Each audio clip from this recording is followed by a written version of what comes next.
నమస్కారం. నేను మీ ప్రదీప్ని. ఈ మధ్య స్పైస్ జెట్ విమానం ఒకటి క్యాన్సిల్ అయ్యి తిరుపతి ఎయిర్పోర్ట్లో నేను కొంచెం అందరికీ కనిపించినప్పుడు లేదా ఒక వాయిస్ ప్రొటెస్ట్ చేసినప్పుడు అది ఇంటర్నెట్లో వైరల్గా మారింది. సరే, మనం ఏం చేయలేం. అయితే ఆ పరిస్థితుల వెనకాల నా యాంగ్విష్ వెనకాల, నా యాంగర్ వెనకాల, నా కోపం వెనకాల లేదా నా ఆవేశం వెనకాల ఒక పర్పస్ ఉంది, ఒక కాజ్ ఉంది. అది మీకు ఎక్స్ప్లెయిన్ చేద్దామని అనుకుంటున్నాను. ఇప్పుడు నేను మొత్తం అక్కడ దాదాపు గంటన్నర సేపు నిలబడి మాట్లాడాం. అది మొత్తం పెట్టలేరు కాబట్టి ఎవరికి కన్వీనియంట్గా వాళ్ళు అందులోని ముక్కలు తీసి లేదా వాళ్ళు షూట్ చేసిన బిట్లను మాత్రమే పోస్ట్ చేశారు. తప్పులేదు. అది చూసి చాలామంది మంచిగా స్పందించారు. కొందరేమో వీడియో పర్సనాలిటీ డెవలప్మెంట్ ట్రైనర్ కదా, ఇతను సో అండ్ సో కదా, అంతెందుకు తెచ్చుకోవాలి, ఫ్రంట్ లైన్ స్టాఫ్ చిన్నవాళ్ళు కదా, వాళ్ళ మీద అరిస్తే ఏం లాభం అని చెప్పి మాట్లాడారు. సో ఏదైనా కానీ ఒక బాధ్యత గల వ్యక్తిగా దానికి వివరణ ఇవ్వాలనుకున్నాను. At the outset first నా వల్ల ఎవరికైనా ఇబ్బంది కలిగితే స్పైస్ జెట్ స్టాఫ్ కానీ, నిజానికి కాదు, వాళ్ళందరినీ మీరు నా బిడ్డలాంటి వాళ్ళనే మాట్లాడాను నేను. కానీ ఈవెన్ అదర్వైజ్ వాళ్ళకి కానీ ఎవరికైనా జరిగితే unconditional apology, there is no problem. Point number 2, ఎందుకు ఇలా జరగాల్సి వచ్చింది అని చిన్నపాటి అనాలిసిస్లోకి వెళ్తే జరిగింది మొత్తం క్రోనలాజికల్ ఆర్డర్లో మీకు చెప్తాను.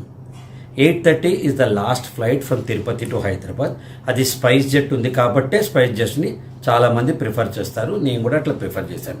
గతంలో చాలా చేదు అనుభవాలు ఉన్నా సరే అది ఈసారైనా బాగుంటుందేమో అని ఇక గతి లేని పరిస్థితుల్లో దాన్ని 8:30 ఫ్లైట్కి నేను నా ఫ్యామిలీతో పాటు వెళ్ళాను. దర్శనానికి కాదు, వేరే బిజినెస్ పని మీద వెళ్ళాను. వెళ్ళినప్పుడు దాన్ని ప్రిఫర్ చేశాను. 8:30 ఫ్లైట్ బుక్ చేసుకున్నాను. కరెక్ట్ 6:30కో 6:45 మధ్యలో యువర్ ఫ్లైట్ ఈజ్ డిలేడ్, అది 11:10 బయలుదేరుతుందని ఒక మెసేజ్ వచ్చింది. మేము ఆర్గనైజ్డ్ బోనాఫైడ్ ప్యాసింజర్స్ కాబట్టి మాకు ఆ మెసేజ్ వచ్చింది. కింద కామెంట్లో ఎవరో పెట్టారు, మీకు మెసేజ్ వస్తుంది కదా అని. వచ్చింది సరే, లేట్ అయింది కదా అని వెంటనే ఏం చేసాం, మాకున్న టైంని వినియోగించుకోవాలని ఓ పావుగంట మేము దగ్గరలో ఉన్న శ్రీనివాస మంగాపురం వెళ్ళి స్వామివారిని దర్శనం చేసుకుని వెనక్కి ఎయిర్పోర్ట్కి వస్తున్న తరుణంలో మళ్ళీ ఒక మెసేజ్ వచ్చింది. Almost we are about to reach the airport. ఎప్పుడు అరౌండ్ 7:30 ఆ ప్రాంతంలో, 8:30 ఫ్లైట్, 7:30 ఆ ప్రాంతంలో ఒక మెసేజ్ వచ్చింది, your flight is got cancelled అని. మరి ఆల్టర్నేట్ అరేంజ్మెంట్ ఏం చేయాలి? లాస్ట్ ఫ్లైట్ అది. అయితే బస్సులో వెళ్ళాలా, కార్లో వెళ్ళాలా, ఏం వెళ్ళాలి, అసలు వీళ్ళు ఏమన్నా ఆల్టర్నేట్ చేస్తారా అని తెలుసుకోవడానికి వేరే స్పైస్ జెట్ ఆఫీస్ సిటీలో లేదు కాబట్టి మేము ఎయిర్పోర్ట్కి వచ్చాం. మాతో పాటు చాలామంది అక్కడ దాదాపు 50-60 మంది ఉన్నారు అక్కడ. నేను వెళ్ళేటప్పటికి సీన్ ఏంటంటే ఒక అబ్బాయి అమ్మాయి జస్ట్ యంగ్స్టర్స్ ఇద్దరు అక్కడ నుంచుని ఉన్నారు. ఎవరు లేరు. వీళ్ళందరూ అడుగుతుంటే ఎవరు జవాబు చెప్పట్లేదు. నేను అడిగాను వెళ్ళి, అమ్మ what is the position now అని అడిగాను. ఏం లేదండి, ఫ్లైట్ క్యాన్సిల్ అయిపోయింది. అది తెలుసు తల్లి, వాట్ ఈజ్ ద పొజిషన్ అని అడిగాను. ఏం లేదు, మీరు ఆల్టర్నేట్ ఫ్లైట్లు చేసుకోవాలి అన్నారు. అంటే రేపు మార్నింగ్ ఫస్ట్ ఫ్లైట్ అలయన్స్ అవుతుంది కదా, దాన్ని మీరు ఏమైనా చేసిస్తారా ఆల్టర్నేట్? మేము చేసుకోవాలా? మేం చేయం, మేము స్పైస్ జెట్ మాత్రమే చేస్తాం, ఆల్టర్నేట్ అరేంజ్మెంట్ మీరే చేసుకోవాలి. సరేనన్నా, రేపు పొద్దున స్పైస్ జెట్ వెళ్తుంది అని మీరు ఇన్ఫర్మేషన్ ఇవ్వగలరా, కన్ఫర్మేషన్ చేయగలరా? అది నేను చెప్పలేనండి. మరి ఎలాగమ్మా? నాకు తెలియదండి. మరి నీకు తెలియనప్పుడు నువ్వు చిన్న జూనియర్ లెవెల్ ఎగ్జిక్యూటివ్గా తల్లి, why don't you escalate this call? దీన్ని ఎందుకు పై ఆఫీసర్కి చెప్పచ్చు, మీ మేనేజర్ ఎక్కడున్నారు వారిని పిలవండి అన్నా. మేనేజర్ ఇంకో కస్టమర్తో మాట్లాడుతున్నాడు. ఇక్కడ 50 మంది కస్టమర్లు ఫ్లైట్ క్యాన్సిల్ అయ్యి గంటన్నర సేపు నుంచి ఇక్కడ వెయిట్ చేస్తూ ఉంటే మేనేజర్ బయటికి రాకుండా లోపల దాక్కుని వేరే కస్టమర్తో మాట్లాడతాను అనే ప్రిటెక్స్ట్ చేస్తున్నారు. జనరల్లీ ఇప్పుడు నా అభిప్రాయం చెప్తాను. నేను 45 ఏళ్ల నుంచి ఫ్లైట్లలో ట్రావెల్ చేస్తున్నాను. నాకు ఇది కొత్త కాదు. ఫ్లైట్ క్యాన్సిల్ అవ్వటము కొత్త కాదు. ఫ్లైట్ క్యాన్సిల్ అయినప్పుడు ఎయిర్లైన్ ఏం చేస్తుంది అంటే మన అందరినీ తీసుకెళ్ళి ఒక కాఫీ షాప్లోనే ఎక్కడో కూర్చోబెట్టి, సార్ క్యాన్సిల్ అయింది లేదా డిలే అయింది, ఈ లోపల మీరు స్నాక్ తింటూ ఉండండి, మీకు ఆల్టర్నేట్గా ఒక ట్రావెల్ అరేంజ్ చేసి వేరే హోటల్ అకామిడేషన్ చేస్తాము, మళ్ళీ రేపు పొద్దున మేమే మీ ఫ్లైట్ బుక్ చేస్తాము అని ఒక బాధ్యత తీసుకుంటారు. స్పైస్ జెట్ అలా తీసుకోలేదు, అసలు లోపలికి అలో చేయలేదు. ఇది రెండో యాంగిష్. సరే, నేను అప్పటికైనా మా వైఫ్ టికెట్ బ్లాక్ చేసేసారు రండి అని చెప్పింది. కానీ నేను సడన్గా చూసేటప్పటికి ఒక పసిపాప ఉన్న తల్లి, బేబీ, మంత్స్ బేబీ, పుట్టు వెంట్రుకలు చేయడానికి వచ్చిన ఒక బేబీతో ఉన్న తల్లి, నేను బిడ్డకి ఫీడ్ చేయాలి, నన్ను అలౌ చేయండి అంటుంటే అక్కడ పోలీసు లోపలికి అలౌ చేయనిట్లా. ఎందుకు అలౌ చేయకూడదు? నా దగ్గర టికెట్ ఉంది కదా, నా దగ్గర ఆధార్ కార్డు ఉంది కదా, ఆమె బోనఫైడ్ ప్యాసింజర్ కదా, ఫ్లైట్ క్యాన్సిల్ అవ్వడం నా తప్పు కాదు కదా. అయినా సరే ఆ బిడ్డకి అలౌ చేయలేదు. ఈ తల్లి వెళ్ళి అడుగుతాను ప్లీజ్ అంటే అలౌ చేయట్లేదు. నాకు వచ్చి చెప్తే నేను తిరిగి అక్కడికి వెళ్ళి అక్కడ ఉన్న వాళ్ళందరి దగ్గర ఇది నేను చెప్పే ప్రతి అక్షరం యథార్థం అని చెప్పి వెళ్తే ఆ పోలీస్ ఆఫీసర్ ఏమన్నారంటే, లేదండి ఎయిర్లైన్స్ చెప్తే అలౌ చేస్తాం, లేకపోతే వీ కెనాట్ అలౌ ఇట్ అన్నారు. మళ్ళీ కౌంటర్ దగ్గరికి వచ్చి ఈ అమ్మాయిని లేదా వీళ్ళని, అమ్మ ఎయిర్లైన్ అలౌ చేయండి, ఇంతమంది బయట నుంచున్నారు, 82 ఏళ్ల వాళ్ళు ఉన్నారు, ఫ్యామిలీస్ ఉన్నాయి, ఎంతోమంది ఉన్నారు, ఇక్కడ బయట ఉక్కపోతగా ఉంది, మీరు లోపలికైనా అరేంజ్ చేయండి, లేదా తొందరగా కార్ అయినా తెప్పించండి, తొందరగా ఆల్టర్నేట్ అరేంజ్ చేయండి అని మనం మంచిగా చెప్తే కూడా వాళ్ళందరూ పట్టించుకోలేరు.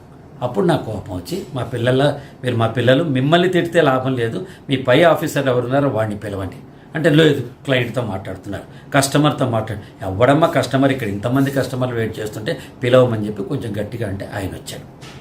ఎప్పుడు వచ్చారు? దాదాపు 45 మినిట్స్ మేము ప్లీడ్ చేసి, ఆర్గ్యూ చేసి, అరిచి, షౌట్ చేసి, ఎక్స్ప్రెస్ చేసిన తర్వాత ఆ మేనేజర్ వచ్చాడు. వచ్చిన వాడు కోల్డ్గా ఉన్నాడు. అవునండి, కరెక్ట్. రేపటి ఫ్లైట్ వెళ్తున్నాను మీకు గ్యారంటీ ఇస్తారు, నేను ఇవ్వనండి. ఇప్పుడు ఎప్పుడు పంపిస్తారండి? నాకు తెలియదండి. వస్తాయి, వెహికల్స్ వస్తాయి. Is the way we expect from that? Then I said, ఇంతమంది పెద్దవాళ్ళు పెట్టుకుని, ఇంత ఆడవాళ్ళు పెట్టుకుని, ఇంకా ప్యాథటిక్ ఏంటంటే ఒక వైఫ్ అండ్ హస్బెండ్ ఇద్దరు హైదరాబాద్ నుంచి స్పైస్ జెట్లోనే మార్నింగ్ బుక్ చేసుకున్నారు. అది ఆకాశంలో 3 సార్లు తిరిగి మళ్ళీ 15 నిమిషాలు కింద దింపేసి టెక్నికల్ రీజన్స్ అని వేరే ఫ్లైట్ ఎందులోనో వీళ్ళని పంపించారట. అంటే పొద్దున్నుంచి ఈ ఫ్లైట్ ఇలా ఉందని మీకు తెలుసు, ఇబ్బంది వస్తుందని తెలుసు. ఒక పెద్ద ఎయిర్లైన్స్ కింద ఆల్టర్నేట్ వాట్ ఇన్ కేస్ ఈ ఫ్లైట్ క్యాన్సిల్ అయితే వీళ్ళని ఏం చేయాలి అనే ప్లాన్ బి మీకు లేనప్పుడు మరి అరవకి ఏం చేస్తాను చెప్పండి? నేను నా కోసం అరవలా, నా కారు ఉంది, నా దగ్గర టికెట్ ఉంది, నా దగ్గర మా ఫ్రెండ్ హోటల్లో రూమ్ ఉంది, నేను అస్సలు నా కోసం అరవలా. నేను అరిచింది ఎందుకు అంటే, చుట్టుపక్కల వాళ్ళందరూ పిల్లలు, ఆడవాళ్ళు వీళ్ళందరూ ఉంటే వాళ్ళు అసలు జవాబు చెప్పలేని ఒక ఇర్రెస్పాన్సిబుల్ స్టాఫ్ వాళ్ళు. మీలో చాలామంది ఫ్రంట్ లైన్ ఆఫీస్ కదండి, వాళ్ళు చిన్న ఉద్యోగస్తులు కదండి, వాళ్ళని ఎందుకు తిడుతున్నారండి అంటే, వాళ్ళు చిన్నవాళ్ళ పెద్దవాళ్ళ కాదు, వాళ్ళ కంపెనీ రిప్రజెంటేటివ్స్ కింద అక్కడ ఉన్నప్పుడు వాళ్ళ పరిధిలో లేకపోతే ఒక ఫోన్ కాల్ చేసి వాళ్ళ హెడ్ ఆఫీస్కో హైయర్ అప్స్కో ఏం చేయాలండి, వాట్ ఈస్ ద మ్యాటర్ అని చెప్పాలి. నేను అప్పటికన్నా మీ వాళ్ళు ఎవరు కన్సర్న్ అయితే వాళ్ళతో మాట్లాడించండి, మేము మాట్లాడతాం. It's more than 1.5 hours that we are waiting for it. ఒక కారు లేదు, ఇచ్చే మంచినీళ్ళు లేదు, కాఫీ షాప్ లేదు, లోపలికి ఎలో చేయట్లేదు, ఆల్టర్నేట్ టికెట్ బుక్ చేయట్లేదు, హోటల్ అకామిడేషన్ ఎక్కడా అని అడిగితే చెప్పడం లేదు. కాబట్టి నేను అలా షౌట్ చేశాను తప్ప నా వ్యక్తిత్వానికి కూడా అది తప్పు. ఒకవేళ నేను అలా చేసుంటే బేషరతుగా అందరికీ క్షమాపణ చెప్తున్నాను. కానీ ఒక్క విషయం గుర్తుపెట్టుకోండి, మంచి కోసం మన గళం ఎప్పుడు విప్పి తీరాల్సిందే. అది నీ కోసమైనా 10 మంది కోసమైనా. వాళ్ళందరికీ భావ ప్రకటన స్వేచ్ఛ ఎలా ఉందో, కింద కామెంట్లు పెట్టే వాళ్ళందరికీ భావ ప్రకటన స్వేచ్ఛ ఎలా ఉందో, నాకు కూడా భావ ప్రకటన స్వేచ్ఛ అలాగే ఉంది. మీరు కూడా అది ఉపయోగించుకోండి. ఎప్పుడైనా అన్యాయం జరుగుతుంటే మనం ధైర్యంగా నిలదీయాలి.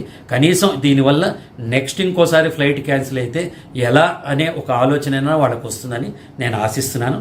నా వల్ల ఎవరి మనోభావాలైనా దెబ్బతింటే మరోసారి క్షమాపణ చెప్తున్నాను.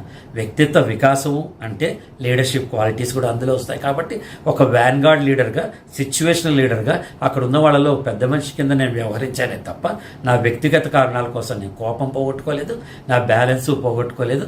అలానే నా నేచరు రియాక్ట్ అవటం కాదు, రెస్పాండ్ అవటం. ఇది రెస్పాన్స్లో భాగమే అని మీరు అందరూ తెలుసుకోవాల్సిందిగా విజ్ఞప్తి చేస్తున్నాను.